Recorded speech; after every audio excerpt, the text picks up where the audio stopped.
इनाया मासूम, खूबसूरत और दिल से पाक लड़की और ऑफिस में सबकी चहेती है। आतिफ सच्चा, समझदार और शरीफ मिजाज का व्यक्ति है।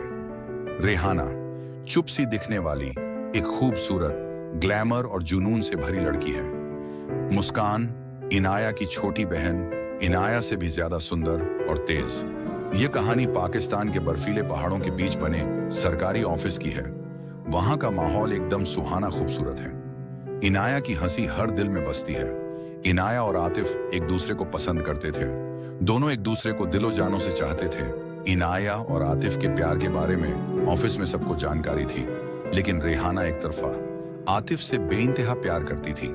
रेहाना ने कई बार आतिफ से अपने प्यार का इजहार किया, लेकिन आतिफ इनाया की मोहब्बत में गिरता चला जाता था। रेहाना को यह बिल्कुल पसंद था। वो हमेशा इनाया से मन ही मन नफरत करती थी। रेहाना कोशिश करती कि इनाया कभी आतिफ के पास ना हो, लेकिन कुछ ही महीनों में इनाया और आतिफ का निकाह हो जाता है। ऑफिस में बधाइयों का दौर चलता है, मगर रेहाना के दिल में आग जलने लगती है। रेहाना बाहर से मुस्कुराती है, मगर अंदर से घुटती रहती है। इनाया ऑफिस के बंद स्टोर रूम में जाती है। रेहाना इनाया को स्टोर रूम में जाते हुए देखती है कि तभी ऑफिस में लाइट चली जाती है। रेहाना इसका फायदा उठाती है और कमरे का दरवाजा बंद कर देती है और अंदर ऑफिस के पेपर, रद्दी की ढेरों में आग लगा देती है। इनाया उस आग की लपटों से जिंदा जल जाती है और अगले दिन उसका जला हुआ शरीर मिलता है। सब कहते हैं दुर्घटना थी, मगर ये कोई हादसा नहीं था, ये था जलन का खून। इनाया की मौत के बाद रेहाना आतिफ के करीब आने लगती है। वो उसे सहारा देती है, लेकिन उसके इरादे अलग हैं। तभी ऑफिस में अजीब घटनाएं शुरू होती हैं। कभी चेयर अपने आप हिलते तो कभी कभी हंसने की आवाजें आती। रेहाना को शीशे में इनाया की परछाई दिखती है।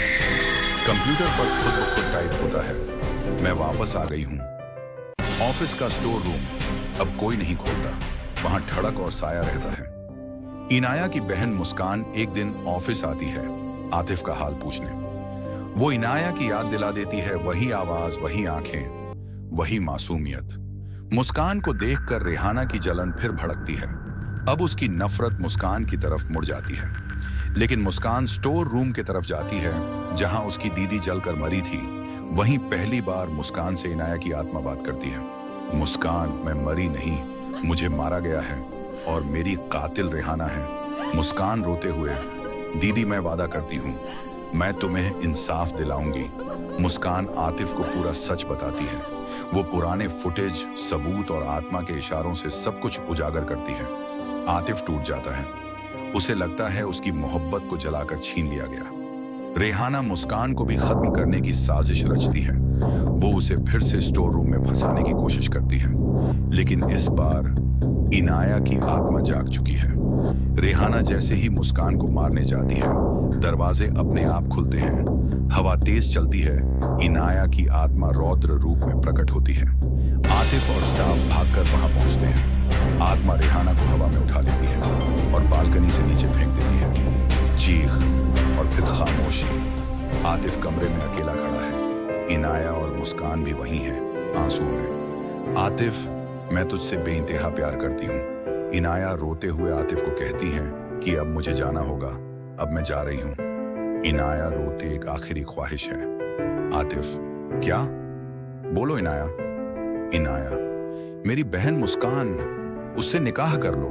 मैं मुस्कान से बहुत प्यार करती हूँ, जितना तुमसे करती थी, और तुम जैसा जीवन साथी मुस्कान को कोई नहीं मिलेगा। यही मोहब्बत का सबसे सच्चा रूप है। इनाया की आत्मा मुस्कुराती है और रोशनी में खो जाती है। कुछ समय के बाद मनाथन, आतिफ और मुस्कान का निकाह होता है। आतिफ अब भी कभी कभी इनाया के इत्र की खुशबू महसूस करता है और मुस्कान रोज स्टोर रूम में के बाहर फूल रखती है। इनाया जहां रूह ने नफरत को हराया और मोहब्बत को इंसाफ दिलाया,